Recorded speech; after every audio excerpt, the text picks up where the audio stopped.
చెప్పినందుకు అని కొన్ని మనకి అర్థం కాదు, ఇప్పుడు మనం అదే అలాగా కల్చర్ అలా వస్తుంది, అలా చేసేసుకుంటే అయిపోతుంది. కానీ కొన్ని మాటలు మనకి కొన్ని ఆచరించి కూడా మనకు తెలియకుండానే ఆచరిస్తూ ఉంటాం.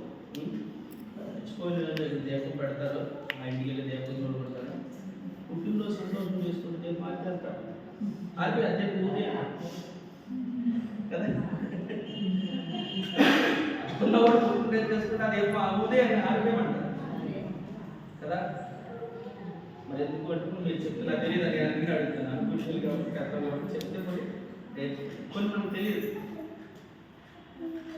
చనిపోయిన వాళ్ళ దగ్గర ఏం మాట్లాడకుండా లేదా తాగడం ఆగవసండి, లేదా ఇంకే లేపం చూసిరండి అంట. ఇప్పుడు మనకు తెలియదు, అయినా పాటిస్తుంది. కానీ ఒకవేళ ఆ తెలియక ఈ సంక్రాంతి అనేది తెల్లవారుజాము మన అలాగా క్రిస్మస్ టైంలో మంటలు వేసుకుంటాం. అలాగే తెల్లవారుజామున వారు పండుగ ఆచరించడానికి వేసినప్పుడు అవన్నీ కాల్చుకుని ఒకవేళ చలికాల టైంలో నీళ్ళు కాల్చినప్పుడు సాయంత్రం చాలా మంది అక్కడే నీళ్ళు కాల్చుకుంటారు, అప్పుడే స్నానం చేస్తారు. చాలా కొత్తగా కనపడుతుంది. నేను ఎప్పుడు పొలాలంటే వెళ్ళిపోయి ఉంటారు కదా, ఆ రోజు ఇస్త్రీ బట్టలు వేసుకుంటారు, చాలా కొత్తగా కనపడతారు, బాగుంటుంది, బాగా చేస్తారు. కానీ నేను అర్థమవుతుంది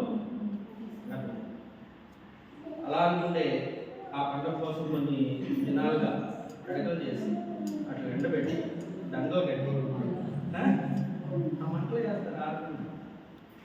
ఇవన్నీ కొన్ని ఆచారంలో భాగాలుగా అలా వెళ్ళిపోతాం.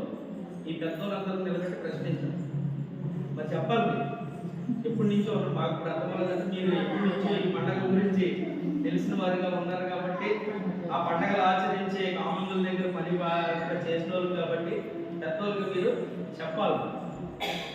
కానీ ఒకవేళ మళ్ళీ తెలంగాణలో ఆచరించారు, మన దేశంలోనే పక్క రాష్ట్రమైన తెలుగు రాష్ట్రమే తెలంగాణలో దీన్ని ఆచరించారు. అలాగే ఏది యొక్క అలవాటు జాతితో వృత్తి అంతే కదా. శాఖల వారు ఉన్నారంటే వారు పట్ల వచ్చేవారు, లేకపోతే ఈ మంగళవారు ఉన్నారంటే వారు సౌరవ చేసేవారు.